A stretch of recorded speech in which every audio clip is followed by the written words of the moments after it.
Your reaction is a memory, not the present. I recently read that your reaction to an event, your reaction to an interaction, your reaction to an opportunity is more based off memory and pattern recognition. And I did some research, and this is what I came to understand. Now, let me state that I am obviously not a neuroscientist. I followed my interest in this topic, and this is what I learned. One's reaction is memory, not present reality. Our reactions to events are shaped by past experiences and patterns we've learned. So our brains are constantly predicting the present, and this is a function called predictive processing. Our brains use past experiences, learned patterns, and emotional conditioning to rapidly decide how to react, roughly between 100 to 300 milliseconds. We react to real-time sensory input filtered through memory and expectation. I want to say that one more time. We react to real-time sensory input filtered through memory and expectation. Memory shapes the reaction, but it doesn't replace the present. My point here is this. If our reactions are based off old memories and patterns, then our reactions can be based off new memories and patterns. That means you can overcome your prior experiences, your prior patterns through effort. You can't erase old patterns, but you can outperform them with new ones. You can outcompete them with new ones.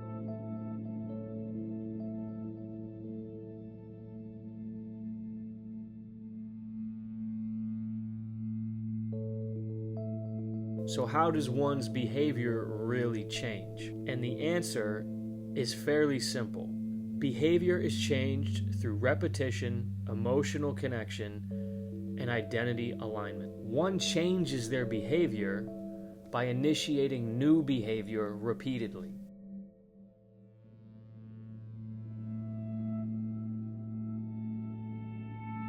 And the stronger the emotional connection to this change, the more likely it is going to last and stick. The more sense of identity involved in this new behavior, the more likely you're going to change. And by repeatedly choosing the higher friction but aligned action, especially when resistance is present, you train the brain to update its predictions, and the behavior becomes progressively easier and much more automatic.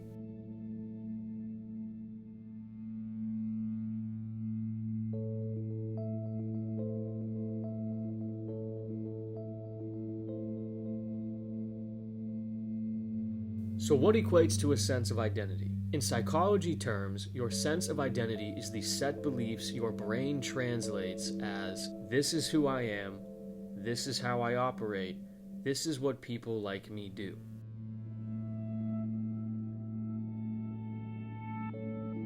And your brain tries to behave in ways that confirm your beliefs. Now values tell the brain what is important enough to protect. When emotion touches a core value, emotional intensity rises very fast.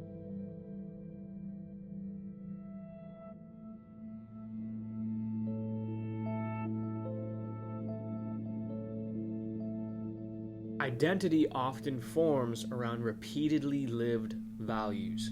Your brain builds identity from patterned proof over time. For example, if you train consistently, if you keep promises, if you face discomfort, and if you follow through, your brain slowly updates your sense of self, your sense of identity.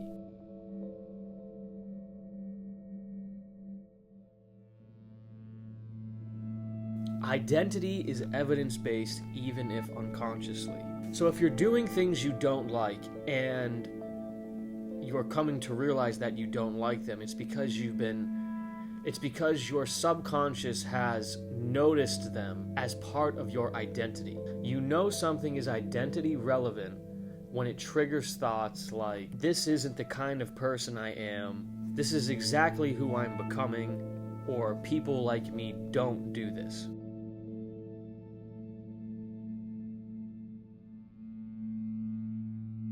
This matters because the brain strongly prefers identity consistency. So behavior sticks when the shift from I'm trying to do blank becomes and is reinforced by I am the kind of person who does blank, which reduces internal friction and enables you to believe,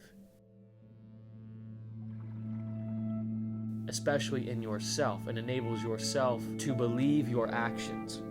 So, what behaviors would feel like that's not me, and that would be an identity boundary? What behaviors make you feel quietly proud? And that would be an identity alignment. And what criticisms sting disproportionately to other ones? And that is an identity sensitivity.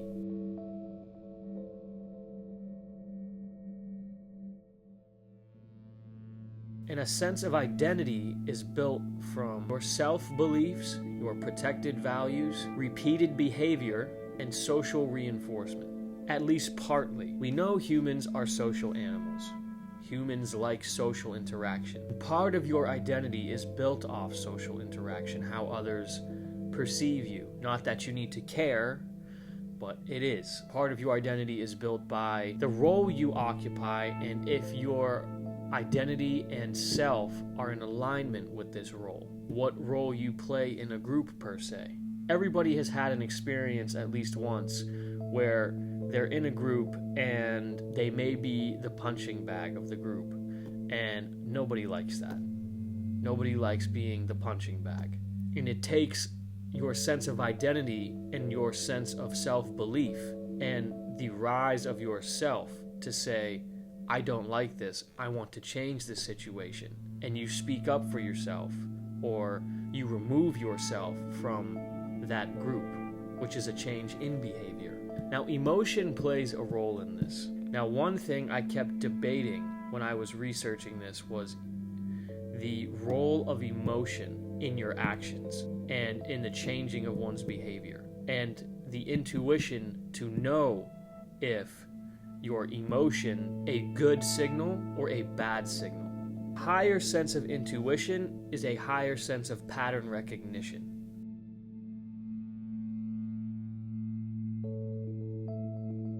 And if you know yourself well, there's no need for conscious intervention, which is a higher sense of intuition, giving you that gut feeling that something here is right or something here is wrong. So one changes behavior by initiating new behavior repeatedly. This new initiation of behavior is triggered by a sense of identity alignment, which is signaled through a sense of positive or negative emotional response in regards to one's self and being and values. And I'm capitalizing self because I'm referring to the Jungian self. And I'm capitalizing being because I'm referring to the Freudian being. The stronger the positive emotional connection to the beliefs and values one has can help indicate, accompanied by one's intuition, that they are in alignment with their self, their being, and their identity through one's actions and experiences. The stronger the negative emotional connection towards the beliefs and values one has can help indicate, accompanied by one's intuition, they are not in alignment with their self, their being, and their identity through one's actions and experiences. Now, what I'm saying here is, if you do something and you get a strong emotional signal that says, yes, this is right, or no, this isn't right, then either something is in alignment with yourself, your identity, and your values and your being, or it's not in alignment with yourself, identity, values, or being. The emotion is the signal that something is right or something is wrong. And it takes the intuition to figure out if this signal is correct or not. The intuition one has tells oneself if they are in alignment or in misalignment with their identity, their being, and their self, based on the actions which has led to their current circumstances and the trend of one's behavior leading up to their current situation. Now, one's current situation can be deemed aligned or misaligned by having the intuition and the sense of reflection necessary to confirm if the emotion, positive or negative is an accurate signal, and or if the signals have been accurate leading up to this point. Therefore, the longing to overcome a sense of inertia that one encounters when presented with an experience and or an opportunity that one would like to act on, that one feels they should act on, is a sign that one should act. And through action, repeated action, they become more in alignment with their self, their being, their identity, and their values, thus creating new memories and patterns which can be used to react with instead of old memories and patterns, and therefore changing one's behavior.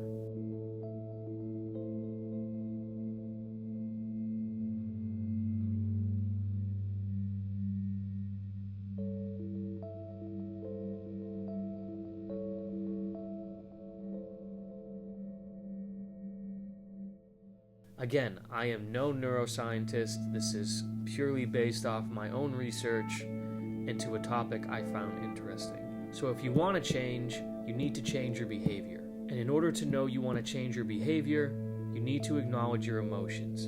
And through the intuition you have, you can recognize if this emotion is true or false. And therefore it can lead you to being more aligned with your identity. I hope this makes sense. If anything, maybe it's food for thought. The world is yours. Dare to be